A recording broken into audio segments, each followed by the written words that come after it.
Oi, gente! Decidi fazer o clube da leitura. Por que? Eu não sei. Então, a gente vai ler O Poder do Agora juntos. Eu vou ler pra vocês. Eu espero que vocês vejam. Vamos lá.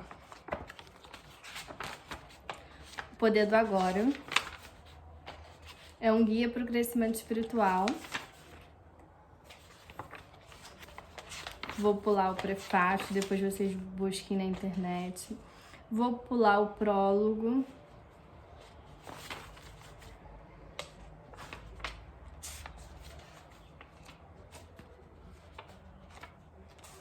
Seguimos.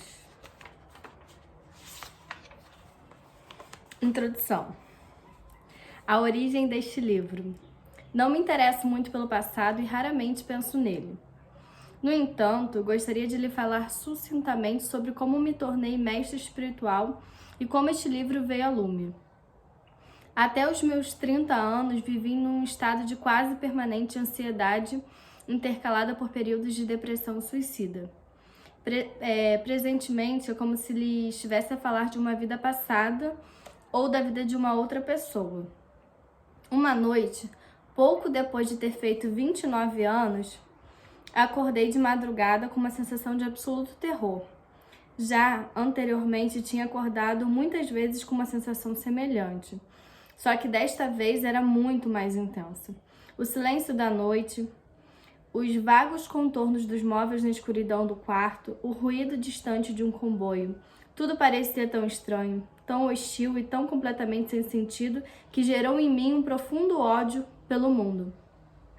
A coisa mais repugnante de todas, no entanto, era minha própria existência.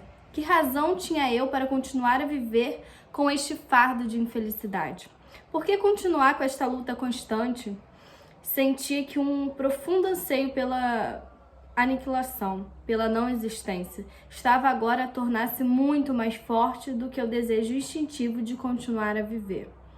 Não posso continuar a viver comigo mesmo. Era este o pensamento que se repetia na minha mente. Depois, de repente, dei-me conta da peculiaridade de tal pensamento. Serei um ou dois? Se não posso continuar a viver comigo, é porque em mim deve haver dois. O eu e o comigo mesmo, com o qual não posso viver. Talvez, pensei, apenas um deles seja real. Fiquei tão desorientado com esta estranha descoberta que a minha mente parou. Eu estava plenamente consciente, mas deixou de haver pensamentos. Depois, senti-me arrastado para o que me pareceu um vórtice de energia. Era um movimento lento, ao princípio e depois acelerado. Fui tomado por um medo intenso e o meu corpo começou a tremer. Ouvi as palavras, não resistas a nada, como se ditas dentro do meu peito. Sentia-me como que a ser sugado para dentro de um vazio, mas era como se esse vazio fosse mais dentro de mim do que fora de mim. De repente, não havia mais medo e deixei-me cair neste vazio. Não me recordo do que aconteceu depois disso. Acordei com um pássaro a chilrear da porta de fora da janela. Nunca antes ouvi um som assim. De olhos ainda fechados, vi a imagem de um diamante precioso. Sim, se um diamante pudesse emitir um som, seria como aquele.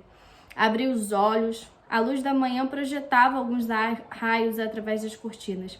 Sem qualquer pensamento eu sabia que há infinitamente mais luz do que julgamos. A suave luminosidade coada pelas cortinas era o próprio amor. Vieram-me lágrimas aos olhos. Levantei-me e andei pelo quarto. Reconheci o quarto e, no entanto, sabia que verdadeiramente nunca o vira antes. Tudo era fresco, imaculado, como se acabasse de ter sido criado. Peguei em várias coisas. Um lápis, uma garrafa vazia, maravilhado com a beleza e a vivacidade de tudo aquilo. Naquele dia, percorri a cidade completamente estupefacto com o milagre da vida na Terra. Exatamente como se eu acabasse de vir a este mundo. Nos 5 meses que se seguiram, vivi ininterruptamente num estado de paz e contentamento profundos. Depois, esse estado diminuiu de intensidade, ou talvez assim me parecesse por ser tornado meu estado habitual. Continuava a poder funcionar neste mundo, embora compreendesse que nada do que pudesse fazer acrescentaria fosse o que fosse aquilo que eu já possuía. Sabia, evidentemente, que algo de profundamente significativo me tinha acontecido, mas não compreendia de todo o que seria. Só alguns anos mais tarde, depois de ter lido textos espirituais e passado algum tempo com mestres espirituais, é que compreendi que aquilo que toda a gente procura já me tinha acontecido. Compreendi que a intensa pressão do sofrimento daquela noite deve ter forçado a minha consciência a retirar-se da sua identificação com o eu infeliz e profundamente medroso, que não passa, no fim das contas, de uma ficção da mente. A retirada deve ter sido tão completa que o falso e sofredor sucumbiu de imediato, exatamente como se fosse um balão ao qual tivessem retirado o ar. O que restou depois foi a minha verdadeira natureza, a de um eu sou, sempre presente, a consciência no seu estado puro antes da identificação com a forma. Mais tarde, aprendi também a entrar naquele reino interior, intemporal e imortal, que eu percebera inicialmente como um vazio e a continuar plenamente consciente. Vivi estados de uma beatitude e de um caráter sagrado tão indescritíveis que faziam até mesmo a experiência inicial que acabei de descrever parecer insignificante. Houve uma época em que por algum tempo fiquei sem nada no plano físico. Não tinha relacionamentos, nem emprego, nem casa, nem uma identidade socialmente definida. Passei quase 2 anos sentada em bancos de jardim no estado de intensa alegria. Mas mesmo as mais belas experiências acontecem e passam. Provavelmente o mais fundamental do que qualquer experiência é o sentimento profundo de paz que desde então nunca mais me deixou. Por vezes é muito forte, quase palpável, e aos outros também o podem sentir. Outras vezes fica algures em plano de fundo, como uma melodia distante.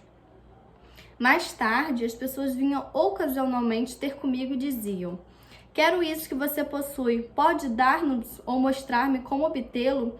E eu respondia: você já o possui, só que não consegue sentir porque sua mente faz muito barulho. Foi essa resposta que mais tarde se transformou no livro que o leitor tem agora nas suas mãos. Sem me ter dado conta, voltara a ter uma identidade externa, tornara-me um mestre espiritual.